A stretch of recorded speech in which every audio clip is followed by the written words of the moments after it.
இன்றே டவுன்லோட் செய்து உங்கள் ஃபேவரட் ஷோக்களை என்ஜாய் பண்ணுங்க. நான் நினைச்சிருந்தேன்னு வெச்சுக்கோ, ஆதியே எப்பவோ என்னால கொண்டு போட்டிருக்க முடியும். ஆனா அவனோட சொத்து எல்லாம் அவனோட கையெழுத்து இல்லாம எங்களால அனுபவிக்க முடியல. நீங்க இவ்ளோ கேவலமா இருப்பீங்கன்னு நான் நினைச்சு கூட பார்க்கல. சரி, மித்ரா எப்படி ஆதியோட லைஃப்குள்ள வந்தா? ஓ அதுவா, அது ஒரு பெரிய கதை தான். சரி சொல்றேன் கேளு. மித்ரா அந்த ஆதியோட காலேஜ்ல ஒன்னா படிச்சவ. அவளை நான் தான் அவங்களுடைய காலேஜ் ஃப்ரெண்ட்ஷிப்பை வச்சு காதலிக்க சொல்லி ஆதிய லவ் பண்ண சொல்லி அவளை அமெரிக்காவுக்கும் அனுப்பி வச்சு, அவளும் அங்க போய் ஆதிய லவ் எல்லாம் பண்ண ஆரம்பிச்சா. எதுக்காக அப்படி பண்ணீங்க? ஓ அது கேக்குறியா? உன் புருஷன் ஆதி அவன் பொண்டாட்டி பாரதி மேல அவ்வளோ பாசம் வச்சிருந்தான். பாசம் வச்சவன் சும்மாவா இருந்தான்? அவனுடைய அசையா சொத்துக்கள் எல்லாத்தையும் பாதி என் பொண்டாட்டிக்கு தான் சொந்தம்னு உயில் எழுதி வச்சிருக்கான்.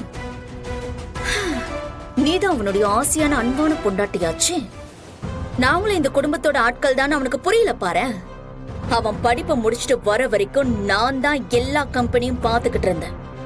இவன் வந்ததும் மொத்த பொறுப்பையும் தூக்கி அந்த சாரதா ஆதி கையில கொடுத்துட்டான். செலவுக்கு கூட அவங்க கிட்ட கை நீட்டி நிக்க வேண்டிய நிலைமைக்கு கொண்டு வந்து விட்டுட்டான். சரி, சொத்து உன் பேர்ல இருக்குன்னு சொல்லிட்டு உன்கிட்ட வந்து கேட்டா நீ எப்படி மாத்தருவ? அதுக்குதான் உன்னை முழுசா கழட்டி விட்டுட்டு மித்ராவை கல்யாணம் பண்ணி வச்சு ஆதிக்கு அவளை பொண்டாட்டி ஆக்கி மிச்ச சொத்தையும் எழுதி வாங்கலான்னு பார்த்தேன்.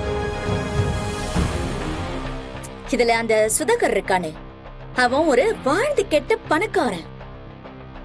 எல்லாத்தையும் தொலைச்சிட்டு நிற்கதியா வந்து நிக்கிறான். நான் தான் என் ஆபீஸ்ல மேனேஜர் வேலை போட்டு கொடுத்தேன். நல்ல விசுவாசிமா, சும்மா சொல்லக்கூடாது. அவனுக்கு நான் ஒரு கம்பெனியை கொடுத்து அவனை நானே பெரிய ஆள் ஆக்கி விட்டு அவனோட கம்பெனில உன்ன வேலைக்கு வச்சு உன்ன கண்காணிக்க சொன்னேன். எல்லாம் நாங்க பிளான் பண்ணபடி சரியாதான் போச்சு. நாங்க பண்ண பெரிய தப்பு என்ன தெரியுமா? கல்யாணத்துக்காக ஆதியை இந்த ஊருக்கு கூட்டிட்டு வந்ததுதான். அதை விட பெரிய தப்பு என்ன தெரியுமா? ஆதி இங்கதான் வரப்போறான்னு தெரிஞ்ச உன்னை அதே கம்பெனில வேலை பார்க்க விட்டதுதான். அந்த ஆதி என்னைக்கு உன்னை பார்த்தானோ அப்பத்துல இருந்து எல்லாமே சொதப்பல் சொதப்பல் சொதப்பல். எனக்கு என் முன்னாடி வந்து கேள்வி கேட்கிற வரைக்கும் போயிருக்கு. உன்னை நாளைக்கு மூட்டை பூச்சி மாதிரி நசிக்கிருக்கணும். பாவம்னு விட்டது எவ்வளவு பெரிய தப்பா போச்சு எனக்கு இப்பதான் புரியுது. உங்களை நினைச்சா எனக்கு ஆச்சரியமா இருக்கு. சொத்துக்காக உங்க மகனா நினைக்க வேண்டிய ஆதிய நீங்க என்ன பண்ணி வச்சிருக்கீங்க? இந்த மாதிரிலாம் உங்ககிட்ட பேசுறதுல எந்த பிரயோஜனமும் இல்ல. எல்லாத்துக்கும் ஒரு எல்லை இருக்கு. அதை மீறும் போது கடவுள் மேல இருந்து பாத்துக்கிட்டு சும்மா இருக்க மாட்டாரு.